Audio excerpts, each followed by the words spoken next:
नमस्कार, आपका स्वागत है। जो हम देखने जा रहे हैं कि जो general condition of leave rules हैं वो, और उससे अगले वाले वीडियो में हम आपके लिए लेकर आएंगे जो वेरियस टाइप्स ऑफ रूल्स है, वेरियस टाइप्स ऑफ लीव, उनके बारे में डिटेल से। तो अब जान लेते हैं हम जनरल क्या रूल्स हैं लीव रूल के। तो जनरल कंडीशन है वो है सबसे पहला कि right of leave can not be claimed as matter of right, यानी आप लीव को अपना एक राइट के हिसाब से क्लेम नहीं कर सकते। The leave sanctioning authority may refuse or revoke leave of any kind, but it shall not be open to the authority to alter the kind of leave due and applied for except at the written request of the government servant.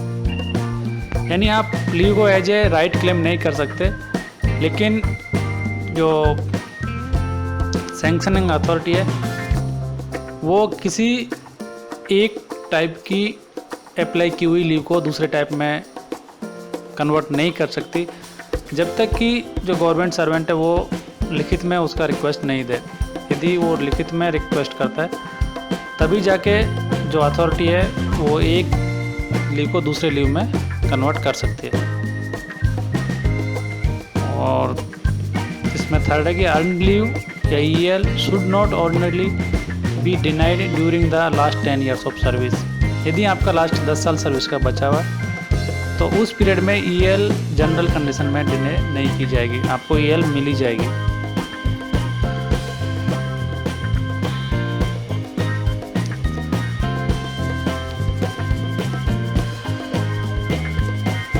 फिर आता है कि at the request of a government servant the authority which granted him leave may commute it retrospectively into leave of a different kind which was due and admissible to him at the time of leave was granted.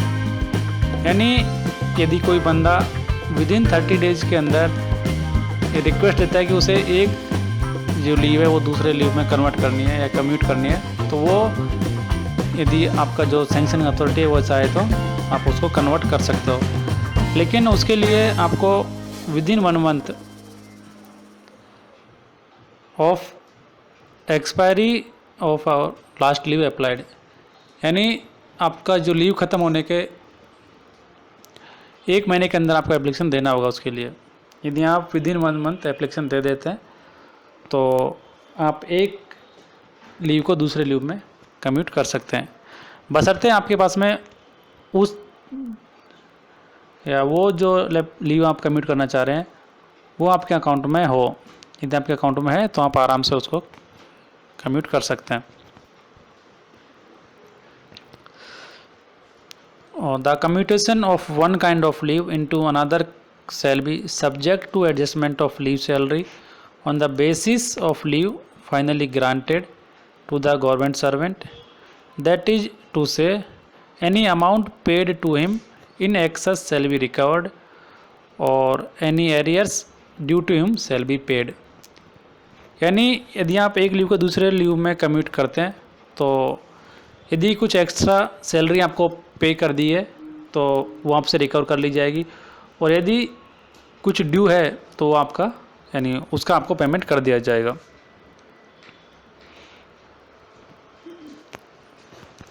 तो इस condition पे आप एक leave को दूसरे leave में commute कर सकते हैं। फिर नेक्स्ट कंडीशन है इसमें, unless the president in view of the exceptional circumstances of the case otherwise determines no government servant shall be granted leave of any kind for a continuous period exceeding 5 years। यानी normal condition में एक आदमी को maximum 5 साल का continue leave मिल सकता है।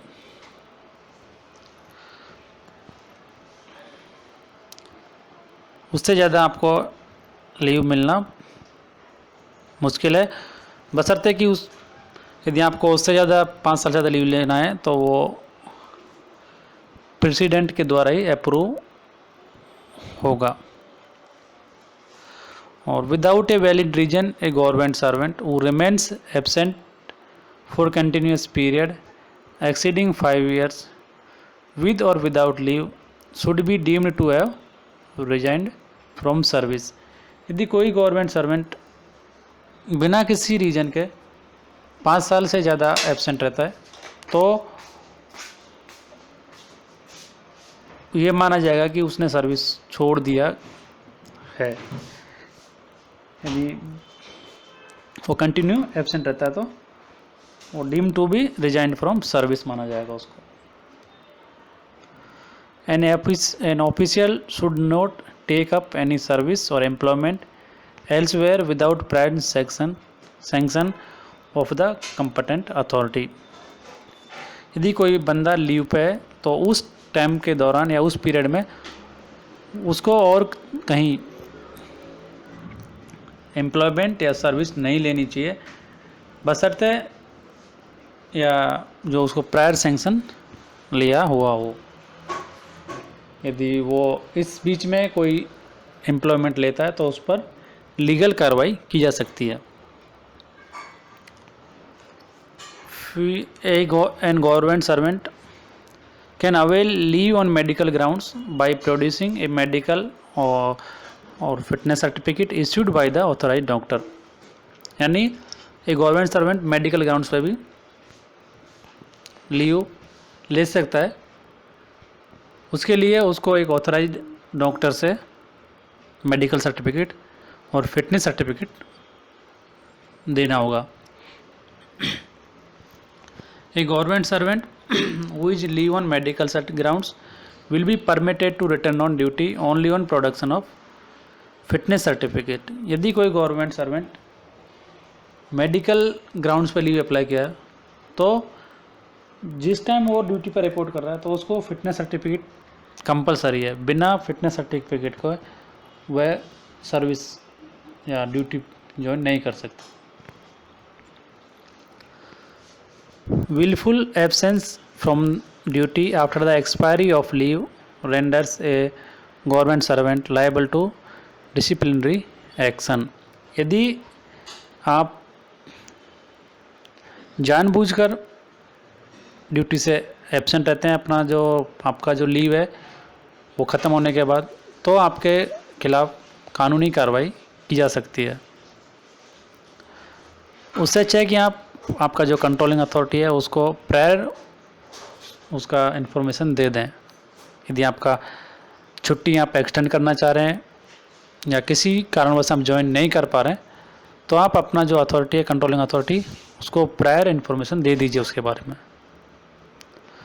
Absence without leave will constitute an interruption of service unless it is regularized।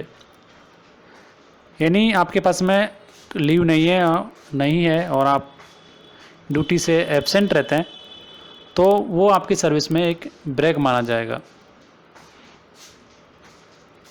यदि वो रेगुलराइज नहीं किया गया हो, यदि उसको रेगुलराइज कर दिया गया है तो आपका जो अभी एब्सेंस पीरियड था उसको सर्विस में ब्रेक नहीं माना जाएगा। नहीं किया तो आपका सर्विस में वो ब्रेक हो जाएगा एक तरीके से, unauthorised absence. Any kind of leave under these rules may be granted in combination with or in continuation of any other kind of leave. यानी एक लीव को दूसरी लीव के साथ में आपको सैंक्शन किया जा सकता है।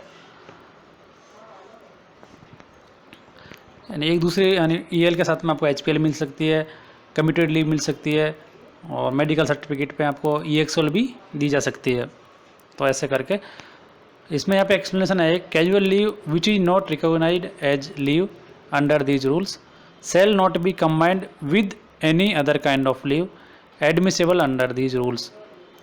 यानी क्योंकि सीएल कोई रिकॉग्नाइज्ड लीव नहीं है तो इसको आप किसी दूसरी लीव के साथ में कंबाइंड नहीं कर सकते। इसको आप सिर्फ आरएच और सीएल दोनों एक दूसरे के साथ में ले सकते हैं, बाकी किसी लीव के साथ में आप इसको कंबाइंड नहीं कर सकते। If a government servant whom a competent punishing authority has decided to dismiss, remove or compulsorily retire from government service, no leave shall be granted to him. यदि जो भी कंट्रोलिंग अथॉरिटी है उसने किसी गवर्नमेंट सर्वेंट को service से dismiss करने का या उसको हटाना है या कंपलसरी रिटायरमेंट देना है, तो उस कैंडिडेट को या उस एम्प्लॉय को कोई भी छुट्टी या लीव सैंक्शन नहीं की जाएगी, क्योंकि उसको जो कंट्रोलिंग अथॉरिटी है वो परमानेंटली सर्विस से रिमूव करने जा रहा है, इसलिए उसको कोई भी छुट्टी सैंक्शन नहीं की जाएगी। फिर आता है application of leave. An application for leave or for extension of leave shall be made in form 1 to the authority to grant leave.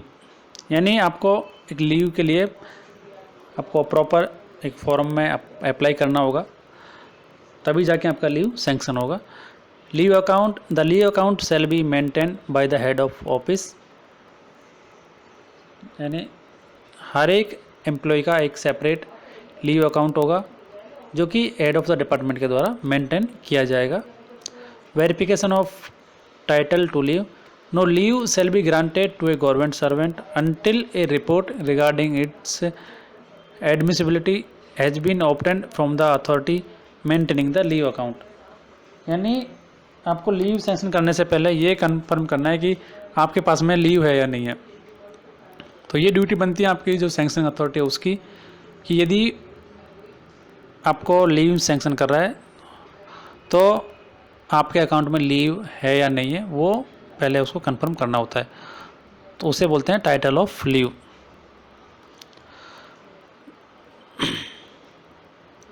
Leave account आ ही गया। फिर आता है जनरल काइंड्स ऑफ लीव। यहाँ पे ये लास्ट स्लाइड है इस वीडियो का, तो इसमें जितने भी टाइप की जो लीव हैं उनका बता देते हैं। एक होता है अर्नड लीव EL, उसके बाद आता है हाफ पे लीव HPL, फिर आता है कमिटेड लीव, उसके बाद आता है लीव नॉट ड्यू, फिर आता है एक्स्ट्रा ऑर्डिनरी लीव और लास्ट में आता है कैजुअल लीव। तो ये लगभग 6 लीव हैं, इसमें से सिर्फ 5 लीव का अकाउंट मेंटेन किया जाता है। कैजुअल लीव कोई रिकॉग्नाइज्ड लीव नहीं है, तो इसको सिर्फ इतना दिखाया है। तो ऐसे ये जनरल काइंड्स ऑफ लीव हैं।